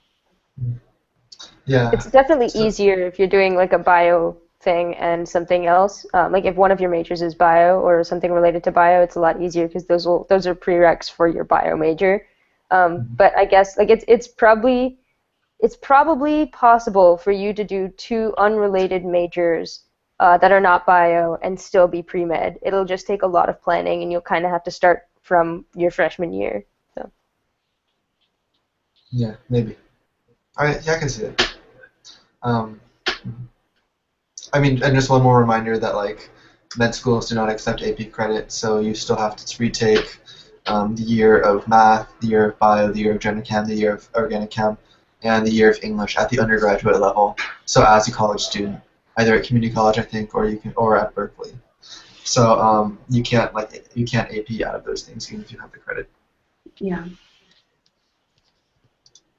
Next question. Cool. So Gabriella had a question about rooming. Anyone? Yeah. Sorry. Go ahead. Go ahead. No, really, it's all you. Go ahead. Okay. So I roomed freshman year with one of my friends who was not a Regents scholar, and we requested each other on the you fill out like a roommate roommate application form, which is basically like when you go to sleep, when you usually wake up, how clean are you, or how neat are you, I guess is more of the appropriate question, but just stuff like that. And if you want to room with someone, you can like list their name and their student ID and stuff on the roommate application. And like you can room with someone who's a Regents scholar, you can room with someone who isn't. The thing is like you have guaranteed housing, and people who are not Regents scholars won't necessarily have guaranteed housing all 4 years, so they may not get the same room or apartment or dorm building as you. But especially freshman year, when you're all applying for dorms, it's very likely that you'll be matched up with the person that you request. So just make sure that like you coordinate and like put down the same preferences for where you want to live. You get to choose 4 options, and then your last option should be like any room, any size, if you want to maintain the housing guarantee. So like just pick the same 4 options, put down the same things for the roommate questionnaire, and it'll be pretty likely that you'll be paired together. And for anyone out there who's like worried that they don't have like someone they want to live with, like I went completely random, and like I really liked my roommate. He's still actually like He's actually like downstairs right now because we still live together. We like lived together like for 3 years. So I mean, there's you go and there's nothing wrong with going random either.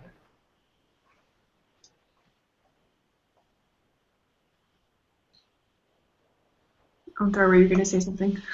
I can if you want me to. I went random as well. And I got paired with a sophomore actually my freshman year, and she was, I don't know, I thought it was interesting because she was never around because she was always with her friends in like a different building. So I just got the room to myself, and it was basically a single. So I loved it. But I don't know, it works out differently for different people, and you just kind of roll with it and go.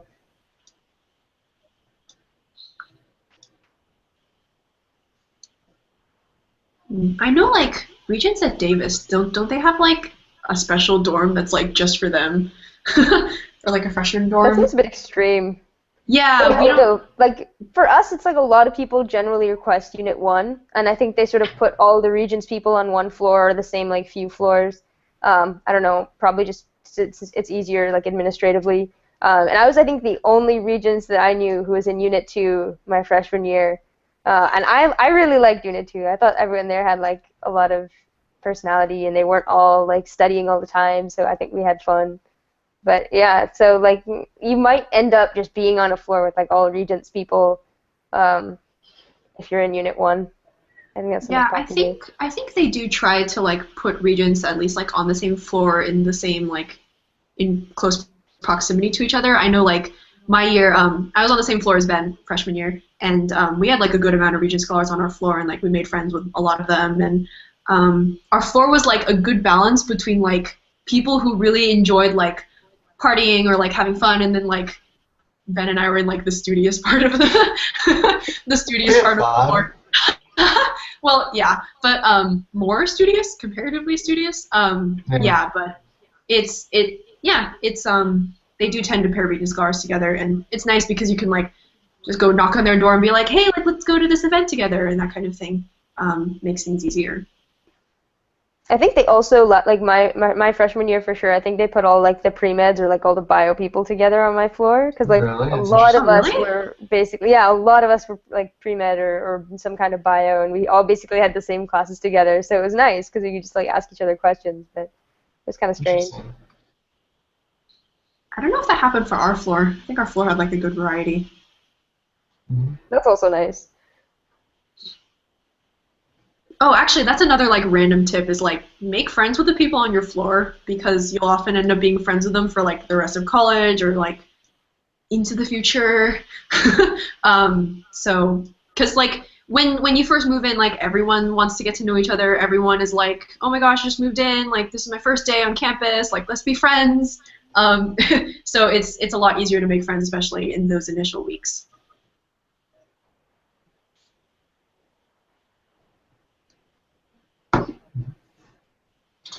Yep. So if you guys have any questions, just use the Q&A function. We have a question. And we're happy to answer them. We do? Yeah. Oh, yeah. Oh. Yeah. Because we were talking so much about the dorms. Yeah. Yeah, Unit 1 is number 1. No! Oh, in my book, at least. Sorry, Anthara. Yeah, so I would, oh no, we'll each do it personally. So I like Unit 1, followed by Unit 3, followed by Unit 2, followed by Foothill, then Clark Kerr last, just because it's really far away. Yeah, I think I agree. I agree as well. I mean, I would say Unit 2, just because it's not. I mean, okay, this is debatable. So it's not substance free. No, it's not substance free. So like some people say that people who live in like the substance free apartments are kind of boring. That's debatable. But I think I had a great time in the non-substance free dorm. So I would say Unit 2. Then like Unit 1 is generally the consensus for like top ranked. I don't know too much about Unit 3, but I know that a friend that I had, she was in a hall that was, like, really tight, but I don't know if she, like they were fun people, but they were almost, like, too fun, and she didn't really get much studying done, and she, like, it wasn't, like, a very calm environment, so I would say, like, Foothill, if you're an engineering major, Foothill is definitely best, because all your classes are going to be up there. Clark Kerr is really nice, and they're, like, pretty big dorms, and they're pretty spacious, and they're pretty luxurious, but they're also, like, a a 15-minute walk minimum to like the edge of campus. So like I guess Unit 3 is sort of like a great place, but it's not as nice as some of the other dorms. And I guess I'd put that last. Also because archery is up at Clark Kerr, so I would like to be in Clark Kerr because it's close to where I could do that. Yeah. Yeah, Unit 1 has like a good balance of like being like really close to campus, and then also just like there are newer buildings called mini suites in Unit 1. That's where Ben and I stayed. And like so the buildings are newer, and Unit 3 doesn't have those. So that's like the main benefit of Unit 1 over Unit 3. Unit 2 does have mini suites, just to clarify. But you have half as many mini Units suites 1 as we and 2 do. are like identical, basically. Yeah. Yeah, that's true. Unit 1's just a little closer. Yeah. Okay. Cool. Okay. Another question. So Nita had a question about why Berkeley's competitive. We sort of addressed this a little bit earlier, but I think what the general consensus was that, I mean, I think that, I'm not sure where this idea that Berkeley has been competitive has developed from sort of out of the popular imagination. I would say that Berkeley, I guess that's what I shouldn't put it that way, but the way I would say it is that Berkeley has a lot of very smart people and very motivated people. And as such, it is a rigorous academic environment. I wouldn't characterize it as the other word that people throw around a lot as cutthroat. I definitely would not characterize it as cutthroat. I would say that if you have to work hard to do well at Berkeley, but I don't think that's a flaw of the university in that sense. I think that the fact that I think that you get a lot out of your education here. I don't know. Yeah, I've always wondered why like Berkeley in particular is like singled out as like the competitive one, where like I think at all of the good schools and all of the good like universities, public and private, like there is some level of competition because you're in difficult classes with really smart people and everyone wants to do well. But yeah, like I wouldn't characterize Berkeley's environment as like cutthroat. It's just people are willing to work hard to do well, but it's not in like the kind of underhanded way where people are willing to bring each other down. It's just like more people are more like self-motivated to do well themselves. If that makes sense. I think like large class sizes at Berkeley or like at any large public university could help sort of breed the idea that it is very competitive. And I'll be honest, Berkeley is quite competitive. I mean, the difference is that I think at Berkeley, like it has so many opportunities for you to do whatever you want. And I think that there's a great environment. Like the environment here is very focused on you doing what you like to do. So it's not like a lot of people tend to see Berkeley as very academically focused. So they'll think that you have to go to your classes and you have to like do super well, and you're basically just going to be holed up in your room, kind of like studying all the time to try to do well in your classes. I mean, obviously that's an extreme, but I really don't think that that's something that you find once you're at Berkeley. Like once you're at Berkeley, you'll sort of see that you're encouraged to do what you want to do, whether that's like a club that you're really invested in. Or you want to do research more than your classes, really. Like you can put as much effort as you want to into whichever aspect of your life you find the most important here, and people don't judge you for that. I think people are almost like more welcoming when they find that you're doing something that you really like, because you'll be so enthusiastic about it and you'll be just like a more positive person in general.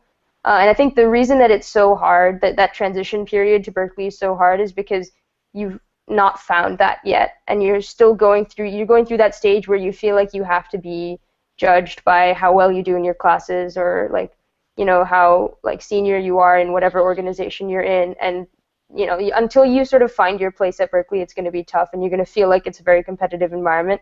But you got to know that like once you find what you want to do, once you find where you belong, once you find friends that you can sort of be yourself with, like that'll all fit in, and you'll feel a lot better about Berkeley after a little while. Yeah, so like sort of just to like wrap that up, like there's no one's ever gonna give you a wrong answer intentionally. No one's ever gonna like destroy your notes. No one's ever gonna like sabotage your lab experiment. Like those are things that really don't happen at Berkeley.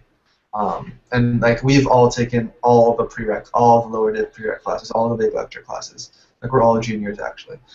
So like we've been through it, and so we haven't really run into that. So I don't think that it's really an issue. New question. So we had Gary had a question about class size. So I'll go ahead and start on this one. So throughout the years, I would say the largest class that I've had is about 500 people, and that was like super intro classes. And I generally think that that's not the case only for Berkeley, but in general, like intro classes at all schools are going to be larger. At Berkeley, it might be a little bit larger, but I mean, in my opinion, once you get above like 100, then like adding more onto that doesn't actually change that much about it. So I mean, you will have a couple large intro classes if you come to Berkeley, but I don't think that that's necessarily a bad thing, and I don't think that it really detracts from education, because there are so many resources at Berkeley to sort of narrow the class size to give you the opportunity. They give you the opportunity to really like interact with people in a small university setting. For example, there's discussion sections where you have like 20 people with a graduate student instructor, and they help you understand the material, and they give you problems to do, and it's a really like good small group learning environment. You can go to office hours with the professor, and you can sort of like talk with them one-on-one. I've had professors who know my name. They like write me letters of rec. I've like gone to the office hours with like people who are going to win Nobel Prizes, like Nobel laureates. So it's like it's definitely something that's still accessible. So I don't really think that large class sizes really hinder your ability. I've had classes that are as small as like 8 people, 8 to 10 people, and I have classes that are as big as 500. So I mean, it's not like there's no such thing as a small class at Berkeley either. I think they give you freshman seminars, or the option of taking freshman seminars your first year as well, and I would highly recommend taking those. Basically like 10, max 15 people and a professor and you. So it's like a great way to get to know like something random. Like I took monsters in mythology as my first freshman seminar. It was great.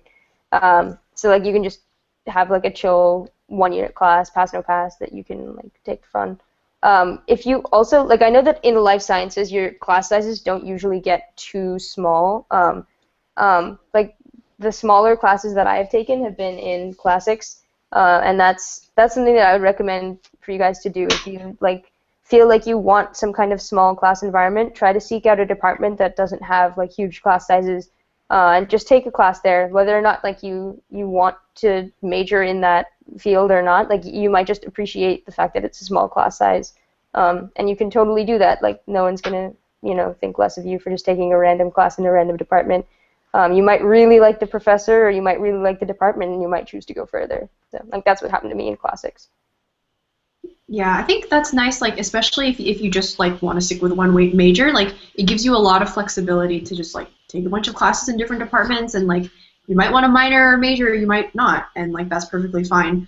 I know like there are quite a few majors that like can be finished in 3 years, and so that kind of just shows like how much extra flexibility that gives you to just take whatever classes you're interested in, or like something you've always wanted to learn but maybe like never really like gone and taken a formal class in it.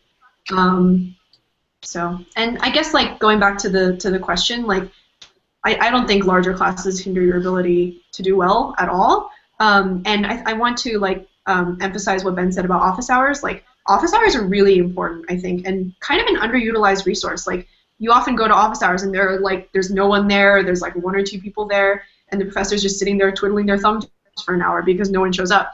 And so like if you do go to their office hours, they'll be like very happy to answer your questions. You don't even have to ask them about the class. You can ask them about their life, about their research, about really anything. And like, yeah, you can be on a first name basis with professors that teach like 400-person classes. So yeah. Yeah. And one more thing I'd like to say is the professors who teach the large classes actually generally want to teach the large classes, because faculty you get some say in the classes they want to teach. So like for example, like for general bio, me and Florence had Jennifer Doudna, who's like sort of like revolutionary like genome editing, and she's gonna like win a Nobel Prize soon. And she taught like intro bio, and we sat like what was it, like in the second row? We sat like really up front. So it was like and she taught the lecture, and like she's like a really big name right now in like research and stuff. But it still shows that professors can be incredible researchers here at Berkeley, but still be really committed to undergraduate education and willing to teach those big lecture classes. So I mean, I don't think that like the teaching quality suffers either in the large lecture classes. Okay, so let's move on to the next question. So we have about 12 minutes left, so get your guys questions if you have any more. So is it hard to switch majors into something like pre-med or pre-law later on? Actually, I know someone who just switched into pre-law like last year, and it was definitely not that hard at all. Like again, it's just a set of classes that you'll have to take, some tests that you'll have to take, like the MCAT, and then you're kind of like set. You just I don't know, Florence, you can talk about pre-med more, but like pre-med it's a little bit harder because there are just so many classes that you have to take. But you can definitely finish that, like if you realize your sophomore year or even your junior year. I think I knew someone who decided the end of their junior year that they wanted to go pre-med, and so they took like an extra like semester or an extra year to finish those classes. Yeah, I think really the only time when like people don't graduate in 4 years is if they decide like really late that they want to add a second major, or that they want to change their major entirely, or that they want to do pre-med, for example, and like pre-med is relatively there's a relatively large amount of classes that you need to take if you're pre-med. But especially in your first or second year, like you can switch drastically and still like you'll have plenty of time to like complete the requirements that you need, as long as again plan well in advance, talk to your advisors, talk to fellow students, and like make sure you know a lot about what you're going into, just so you're prepared and like you can graduate on time.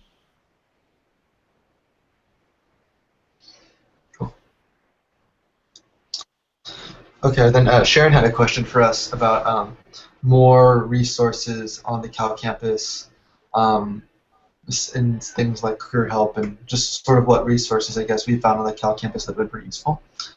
I think one thing that's really undervalued is peer mentorship. Like one of the things I love about RCSA is that it has people from all the different years here. So like you can talk as a freshman, you can talk to someone who's a senior and has sort of been through it all, and like they're always willing to give you advice. Like within RCSA, there's a mentee-mentor system that's put on by the academic committee. There's numerous panel events where upperclassmen share their experiences with underclassmen. So I think that like peer mentorship of people within student organizations you're a part of is an incredible resource that not a lot of people realize is, I think, often undervalued. Does anyone else want to mention something? Just as of for career help, the Cal Career Center is like the main on-campus resource in terms of like finding a job while you're in college, finding a job after college.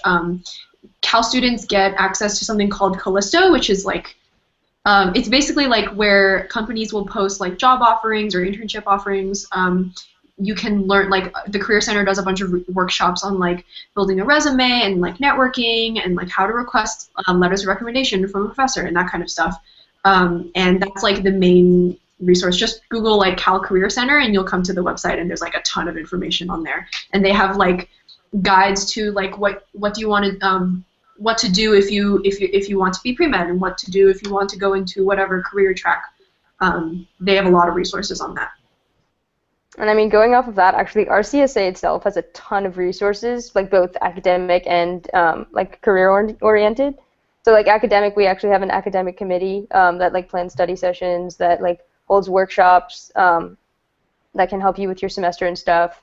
There is a professional development committee that holds like a resume workshop and like networking workshop, and like teaches you more about how to like interact with companies. And then we have like a corporate relations committee that brings these companies onto campus at like these career receptions or these internship fairs, and is now starting to take students to companies to let them see what it's like.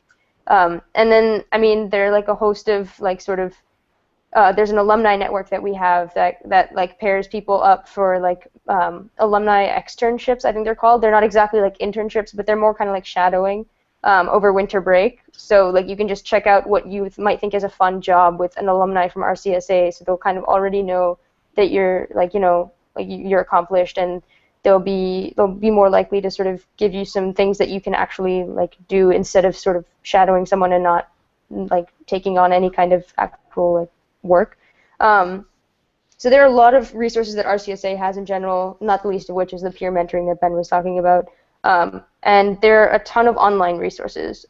Most of them are underused. I think there's even just like a center that Berkeley has. Like if you just like type in at Berkeley and then anything that you want to know, you basically will like find whatever you need to know. So the online resources are super helpful. Google is your best friend. And there's also there's also like each department has advising services as well as each college for like major advice or class planning and stuff like that as well. Okay. Anita had a question about non-substance free halls. So just to clarify, just because a dorm is non-substance free does not mean that like alcohol is actually allowed in the dorms. It's not at all. I think that the designation substance-free dorm means that the students who live in that dorm are committed to like not imbibing alcohol or other like substance or other narcotics. I mean, but in any case, like even in a non-substance-free hall, no one's gonna be like throwing like parties like next door or anything like that. So I don't think that's something necessarily to be worried about. Another thing for non-substance free halls, there are some like junior transfers or sometimes like even seniors and juniors that live in like those halls in particular because they can drink alcohol. But there are strict rules against like not allowing minors in the room when you have open alcohol and stuff like that. So like that's never a thing. I think mostly what happens is people will go out to like frats to a party and then they'll come back drunk. Which can be a pain. I've never like been woken up by anyone who's like come back super drunk and has been really like obnoxious, but I know that it's happened a little bit. The worst that the actual like physical area gets gross is if someone throws up in the bathroom or maybe not on the bathroom. But like okay, I hate to say it, but like the people who clean up the bathrooms are like super efficient and they're super nice. So like we've never really had to worry about that, and like I say that kind of sadly because like they have to deal with those messes, but I mean the reality is that you really don't have to deal with that almost ever. I think the worst that you'll get is kind of like a weed smell coming from outside your open window if you're like on one of the bottom floors, or the throw up thing that I mentioned. So like that's really rare. I think that might have even happened like once, but it's super chill. I don't think there are like floors where things get wild. That's Unit 3 actually. I've heard most of like those kinds of stories from Unit 3. So Unit 2 is safe. I mean, in general, I'd say that like the culture at Berkeley is not like a super party school where everyone feels pressured to like drink or engage in other substances. Like I think that, and the reputation of Berkeley is like everyone here like smokes marijuana or something is also completely overblown. I think that's like actually a fairly small minority of the students. So I mean, don't feel like you'll be pressured if you come here as well.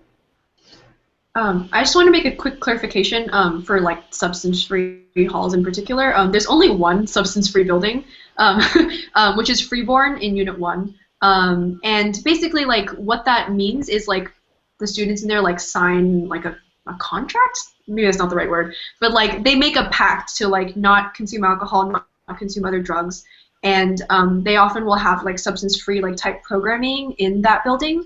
But like as Ben and Arthur have said, like there are really like strict rules within the dorms, like you can't have alcohol in the dorms, and like all sorts of like regulations like that, and like.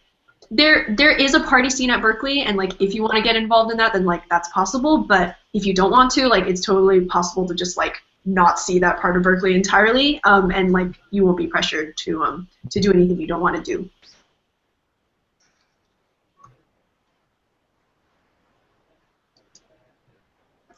Cool. Thanks, Sharon.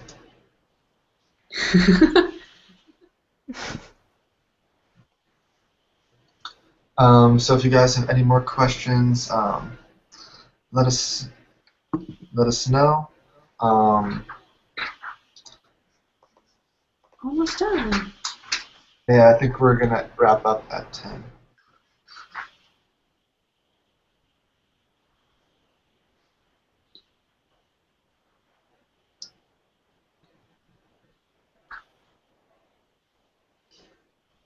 Oh, we had a comment question.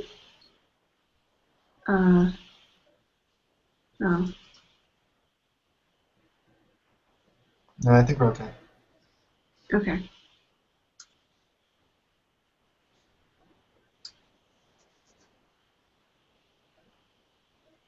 Anyway, so if you guys are interested in attending more of these panels, really thank you guys for coming out. I'm just pulling up the schedule here really quick, but I believe that, oh, cool, one more question from Anita. Let's just answer that one first. Is Cal Day really crowded? Is there anything I should prepare to beat the lines? Cal Day, like the campus will get pretty crowded because it really is an open house where like the whole community is invited. But I think that's really cool because you get to sort of see Berkeley like more crowded than ever will be during like a school day. But like the campus is really alive and vibrant. That's really what made me want to come to Cal actually. In terms of beating the lines, I mean there's so many events going on that like I think there's very few events unless there's like last year there was a panel with like 5 Nobel laureates, which like was filled up pretty quickly. But other than something like that, I don't think that there's really a line for much of anything. Do you guys know? Yeah, I mean, food truck line. I would say, yeah, I would say get there. Take a look at the schedule. Get there for the events you want in time for those. But I wouldn't worry too much about like having to arrive like an hour early or anything.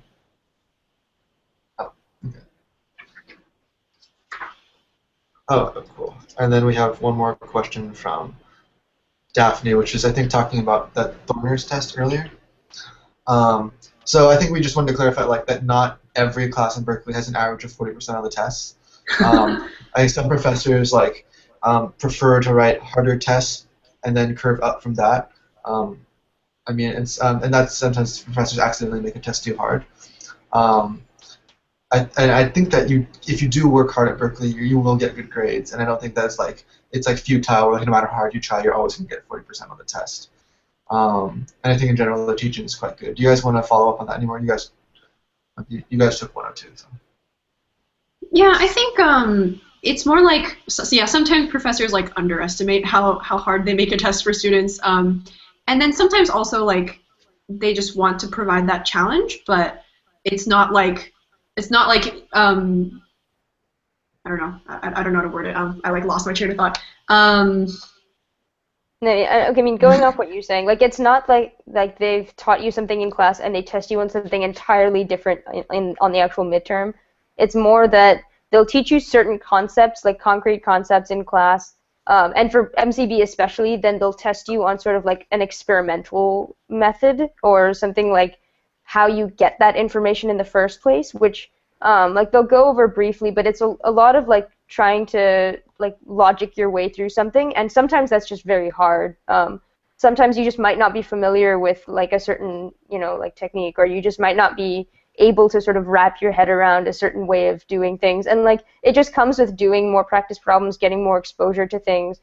Like you'll find, I think after you take like one of those midterms, if you take that midterm again, like or like a similar midterm, you'll do much better because you kind of understand sort of what kind of thinking they're looking for. So it's like as you're here longer and longer, like it'll become easier and easier to take professors' tests. And like there isn't always a 40% curve. For engineering and stuff, I think there is like a pretty heavy curve, but that's just because the material is so hard and professors only have time to teach you very basic concepts in lecture, that they like expect you to sort of do a little bit more work on your own and become more familiar with more complex complex material based off of what they teach you in lecture. But they'll make it very clear what they expect you to know on the midterm or what they expect you to do on the midterm. So like you don't have to be worried about like coming to a midterm and just being thrown like off your feet right off the bat. It'll never happen like that, especially not in prereqs. Yeah, no professor is like maliciously wants to fail students or anything. So even if the average is low, they will almost always curve it up, or they'll make the next test easier or something to help boost people's grades. Like they don't want to fail students, so it's like just to clarify. Mm-hmm. Cool. Cool. Thanks, guys. Hope we see you around too. Yeah. So thank you guys so much. Like I was saying, we have I think we have tomorrow is a humanities. I want to say humanities and social sciences panel. And then Wednesday is research internships, and then is it Friday? Is general? Thursdays general, 6 to 8. Thursdays general, 6 to 8. And so that's all in the email.